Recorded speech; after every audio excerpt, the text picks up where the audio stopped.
everybody. Welcome back to our Marriage Chronicles podcast with Ryan and Jamie. What's going on? Hey, everyone. We're so glad you're able to join us today. We have a phenomenal topic, and I think it's a really important topic. We're going to be talking about coping with stress and changes within. I think that's pretty interesting. Yeah. Literally coping with stress, coping with change. Yeah. It's not always the easiest things, because change actually brings on stress. You know what I mean? And especially when we are used to things going one way, and all of a sudden it's trying to go it's another way. We're like, what in the world is going on? There has been multiple times where we have said, what in the world is going on? Yeah. Why is this happening? Yeah. Especially within our marriage. And it's, you have changes in life when it comes to jobs, when it comes to different things. But I think, one of our coping with change and stress moments was probably when we were moving from England. Making the decision to finally say, I've been saying this for years. You made the decision. Yeah, I did. You made the decision. I followed, because I wouldn't be here if I had my husband. I would have still been in the UK. Let's be honest. Yes. I really miss home. Of course. And it's what's actually nice is that there's a lot of people that I've met in Florida where they have, moved from a different country. So sometimes you actually feel that you're on your own, but there's a lot of people that have also been through those life altering changes and events, and it's about how do you cope with those, and how did you cope with it? I think did you find it a struggle? No, I did. What? I did. I found it a challenging, but the way I deal with things, I deal with it. I don't freak out and say, scream and like, oh my gosh. I kind of sometimes internalize things, reflect, think to myself, you know what, maybe it's not that bad. So, although the huge change for us was, especially in our marriage was when, we left England to come to Florida. But yes, if we back all the way up and just rewind, I had to do it coming from Florida in 2004, that was going huge. to England. That was a huge thing because I had never left home on an international level. No, you never left home at all? But international level, that's the first time it just sounded good, It just sounded good. That's the first time he's left his mom's house. Up until that point, Mama did everything. Mama Bear did everything for him. Washed his clothes, cooked his dinner. She's a good mama. She spoiled him. Mama, I love you. Spoiled him. I'm just letting you know. If you're watching, Mom, you spoiled. Well, she says it anyway, doesn't she? Yeah, she does. She's quite open. I spoiled my boys. And, she loved, but that's the way she showed and expressed love. She's very hands-on, isn't she? She wants to pour out her love in that way.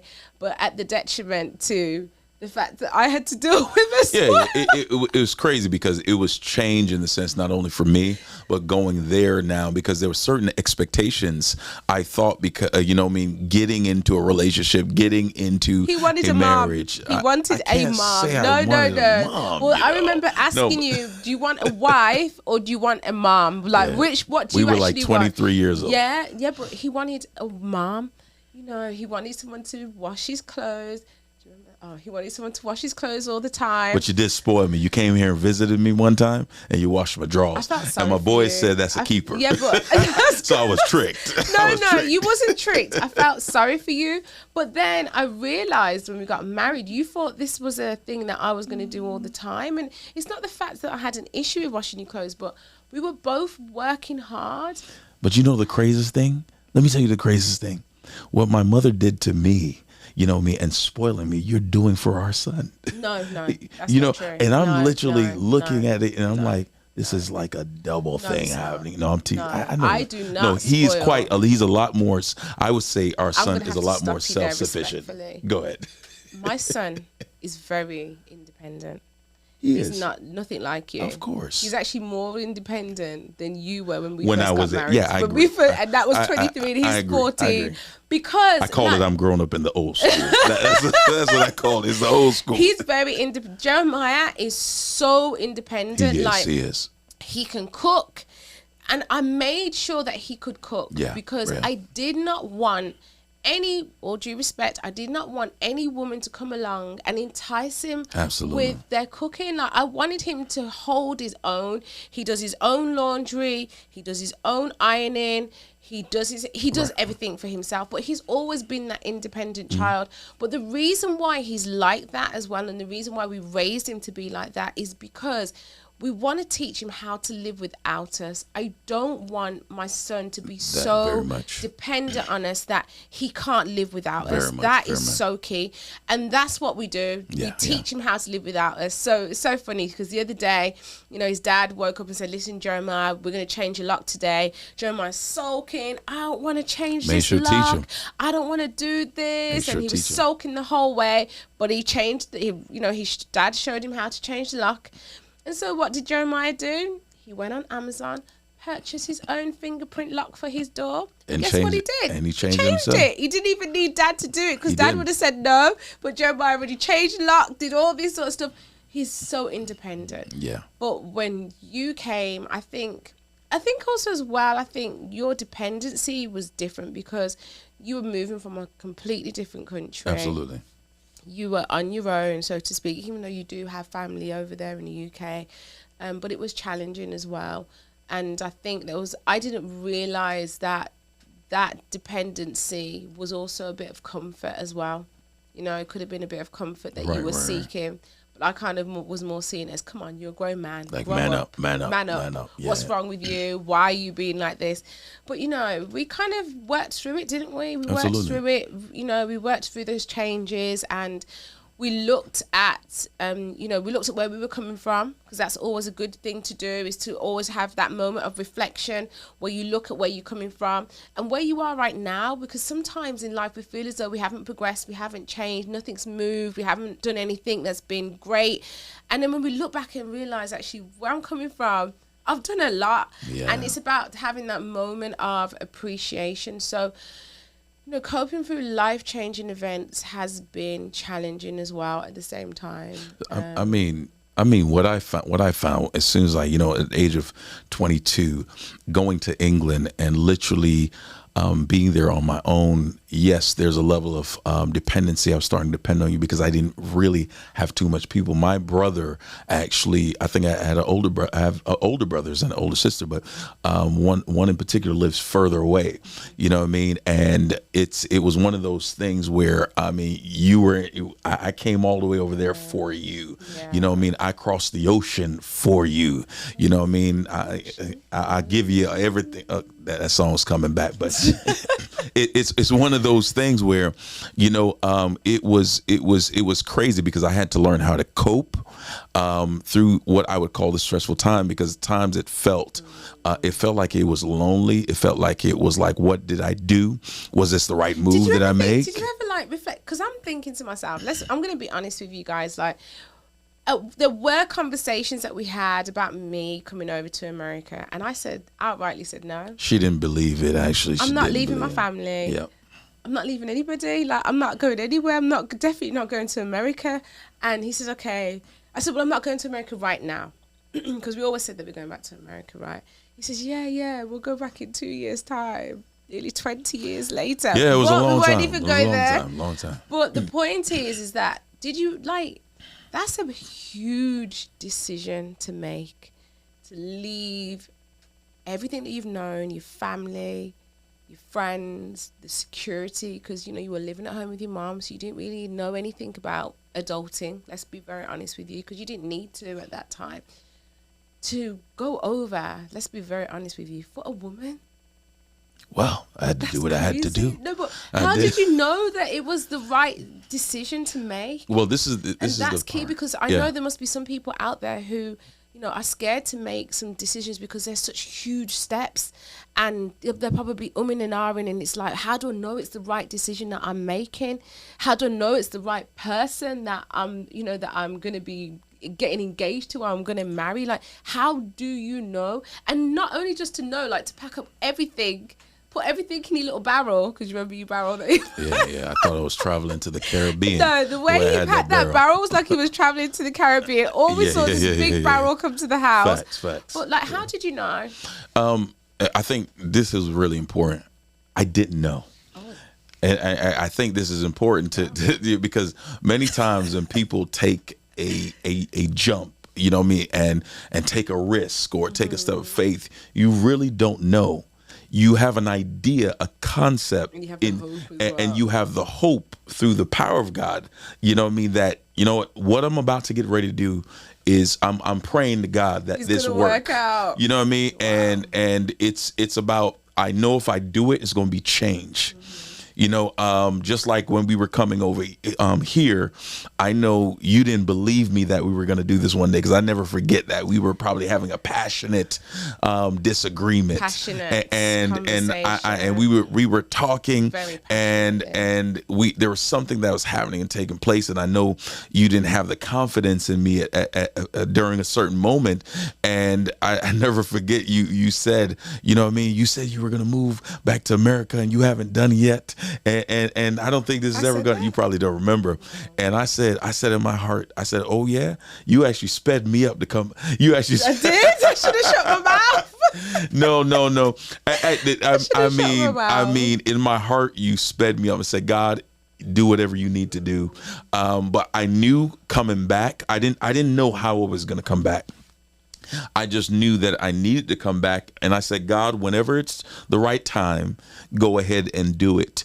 And then just kind of hearing everything that was taking place with my dad, and that scripture about, you know what I mean, honor your mother and father that your days may be long. Yeah, that's definitely that's when I knew, and don't get me wrong, I knew a change was coming, but I knew now was the time to go back. I'm talking about 17 to 18 years after. It's the time to come right back home, because, you know, my dad is not in place and position. My mom is doing things on her own. Now I know I got to come back for this reason, because I left my mother and father to cleave unto my wife, but now I know it's the time to come back, and I got to go tell you. And when I told you, I said, look here, I said, it's time to go back, and I don't even think you still believe me. Then I started to put things in motion. I went ahead on the computer. I started to apply for her visa.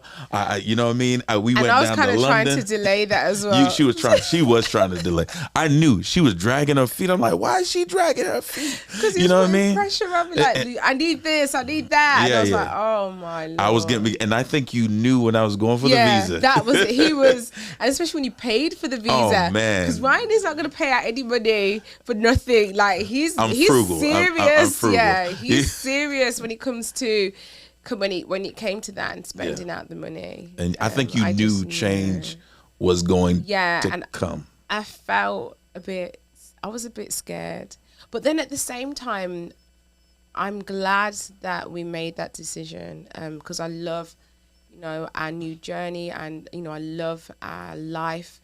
I love the one that we had in the UK, but I love the new steps. And I think it was hard because we left some amazing people, and, you know, even some amazing people in our church, I still feel to heart. Family. Oh gosh, my gosh, it breaks my heart. But then as well, at the same time, you know, there's some journeys that we take and we're not meant to stay in the same place. Yes. Forever. We have to move on, and we have to be okay with the moving on. But then at the same time, hold on to the lessons that we've learned along that journey with those people. And also as well, what I believe tests every relationship is the fact when you do come overseas, or you do move to another place, you know, that will also test the relationship. So I think for me, I had to learn to trust the process. I had to just go for it, you know. Sometimes in life, I didn't want to be, I remember saying this to a friend of mine, I said, I didn't want to be this person that's always standing at the edge of the diving board, quivering, thinking about the what ifs. What if I drown? What if this happens? What if, you know. I just pushed you in the sea. No, you didn't actually. I didn't need you to push me this time, because I was ready to jump, and I was going to jump and hope for the best. That's good. Because at the end of the day, I've spent so much time being scared, being reluctant to, you know, to jump into new things as a result of fear. And many of us allow fear to really crush our dreams and stop us from, you know, moving to that next level that God has for our lives. And we allow that fear just to really just take a hold of, you know, of us to the point where we can't progress. So I really want to encourage you guys, listen, get rid of the fear. know that God hasn't given you the spirit of fear. So when you see the fear coming in, listen, push it aside and say, okay, do you know what, God, whatever you have for me, if it's the rough, I'm going to go through it. If it's the smooth, I'm going to enjoy it. You know, I'm going to walk this journey, and I know that God's going to walk this journey with me. So I was relaxed. I was okay. I was fine with it. I embraced it. I think I embraced it very well. Right, yeah. I had those moments. Of course. I had those up and down moments because I'm human. Because people do ask me, you know, how was it? You know, how did you find the journey? And I thought it was great. The one thing that allowed the journey to become a lot more smoother was the fact that my husband, and I'm going to be honest with you, because I'm very transparent, it was the most accommodating I've ever seen my husband. He was so accommodating. And what was really sweet, remember we spoke about small gestures in a few podcasts before, and we're speaking about romance. He got me a set of keys. It was the keys to the house, but he put a keychain on there with a J and a Mickey Mouse or Minnie Mouse on there. Oh, you remember? Wow. And he gave me that, and he got me my cell phone. So this was my American cell phone. Yes. And as soon as I got landed, he goes, babe, I've got these for you. I want you to be as comfortable as possible. So I got my own phone, brand new phone, which was really nice. And then a set of keys, which was specific to me. And the reason what that showed me, was that you were giving me my independence. And you're saying, whatever we need to do to allow this journey to be easy for you, right. I'm willing to help you on that journey. And that was really nice. It was a really, really, really sweet, amazing gesture that you did. And, you know, I thank you for that. You're very welcome. You know what was really good is how, you know, I've realized this, you know, coping with change and stress is communication during the and I think that's what we've been doing a lot. Like we've probably been going through our own stresses, our own frustrations and challenge, but we took out time to sit down to really just communicate. Like many of you all don't even know this and understand. My wife doesn't like to be behind the camera at all. She doesn't like to be. So for her to do this, the passion in my face, I really. She doesn't. But for her to sit down here and even says, you know what, I had to start jumping. This is an actual jumping move for my wife to really just start getting out there, because, you know, we try to, especially with the whole Marriage Chronicles thing, the whole aim and determination is to really just ensure that everyone, you know, in marriage that we can reach out to can really thrive and become the greatest versions of themselves, because, you know, we're living in a society that pretty much almost 50% of the marriages are ending in divorce, and we're like, that's too high of a percentage. And so we're just at a place and position where we're like, you know what, for that being a high percentage like that and everything, you know, fear of doing something like this, we just got to get over it, because we need to ensure that individuals are getting to, you know, just becoming better at what communicating and living with one another. But, you know, I really, you've made it easy to cope. I'm gonna be honest with you. You've made it really easy to cope. This is recording. Yeah. This is recording. You hear it because I can replay it anytime. I love it. You have made it easy to cope, especially us moving over here. And I know it wasn't easy, and it was sometimes stressful, because, you know, at first when my wife came, this is the craziest part about it. We didn't know we were coming to Florida one day before the pandemic hit. I mean, it wasn't before it was when they closed the countries. They closed. No, but remember, I came 2 weeks before you. The pandemic was already out, but it hadn't been announced yet. So when that they hadn't. So I remember I left on the 10th of March, got here on the 11th. Then they announced that the whole COVID, they made a big announcement. And then on the 23rd, 2 weeks after, you were coming. And we were like, yo, you need to get out of the country right now. And as soon as you got up in the sky, I never forget that Boris Johnson and the government announced that they closed the border. Nobody can come in or nobody can come out. So if we hadn't done that, you wouldn't have came until months. And that was horrible. And I think they were, even when you were trying to get your visa through and everything, it was really crazy. They were giving you problems. And I was up 3:00 in the morning, but you know, we did it. We did it. We made it. We're here. We're on a new journey. We've been here about 3 years. I think 3 years now? Coming up to 4 years. I think next March. Yeah, wow. March is 4 years. That's crazy. Wow. That's crazy. That's it. But you know what? We're here. We're standing, and I thank God for you. I love you. You know what I mean? And I couldn't do life without you. So, you know what I mean? Just sitting here now is just coping mechanism for me. You know what I'm saying? You know what I mean? And just doing life with you, I'm really grateful. But family, I want you to go ahead and if let us know what you think. I want you to go ahead and just go ahead and put comments in, write questions. Yeah, as well, please. Because we collect all of our questions, and we're going to address some of them as well. Absolutely, I think it's really important to really go through some of the questions and answer some of the questions that you guys have been asking us. So we're going to do that. Absolutely. So please go ahead, if you're on YouTube, like, subscribe. Go on Spotify, go on Apple Podcasts, and just tell somebody. We're on Instagram and Facebook. Tell somebody that they need to get on to Marriage Chronicles Live podcast. We can't wait to see you next time. Bye-bye.